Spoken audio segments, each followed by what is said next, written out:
గత భాగంలో అమ్మవారు తన చేతి వ్రేళ్ల గోళ్ల నుండి పుట్టించిన దశ అవతారాలను చూశాం కదా. ఇక ఈ వారం మిగిలిన వివరాలను చూద్దాము.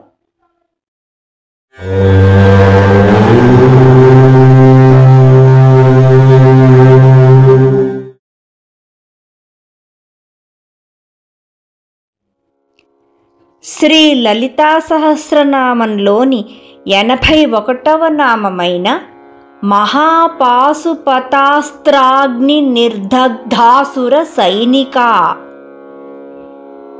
అంటే అర్థమేమిటో ఇప్పుడు చూద్దాము.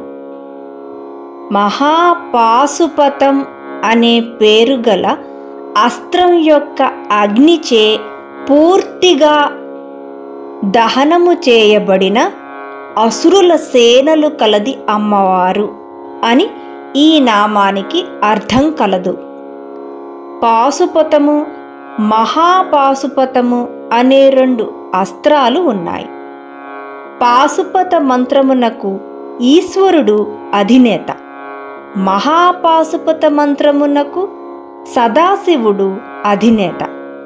పాశుపత మంత్రం 6 అక్షరముల మంత్రం, మహాపాశుపతం 14 అక్షరముల మంత్రం.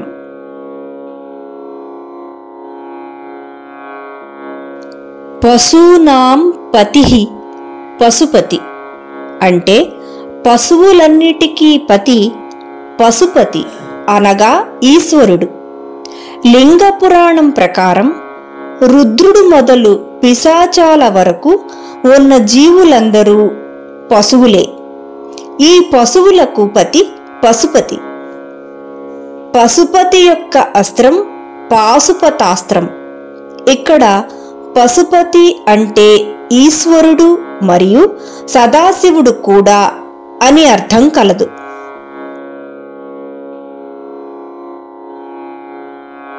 బ్రహ్మాండ పురాణం ప్రకారం అమ్మవారు మహాపాశుపతాస్త్రాన్ని ప్రయోగించి ఆ అస్త్రం యొక్క అగ్నిచే భండాసురుడి సైన్యంలో మిగిలిన 40 మంది సేనానులను వధించారు.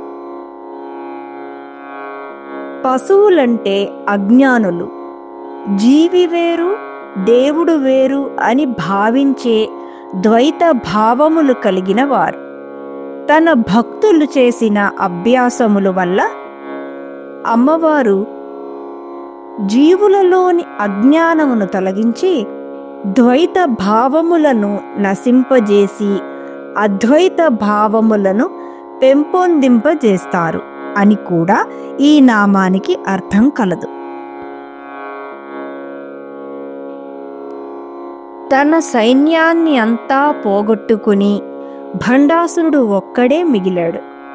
అమ్మవారు 1000 సూర్యులతో సమానమైన వెలుగు కల మహాకామేశ్వరాస్త్రాన్ని ప్రయోగించి భండాసురుడిని దగ్ధం చేసింది.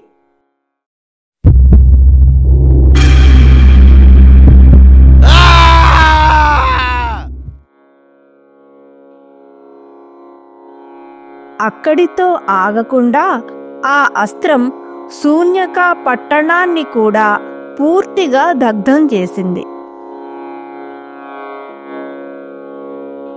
అమ్మవారు భండాసురుడిని సంహరించడంతో ముల్లోకాలు సంతోషించాయి.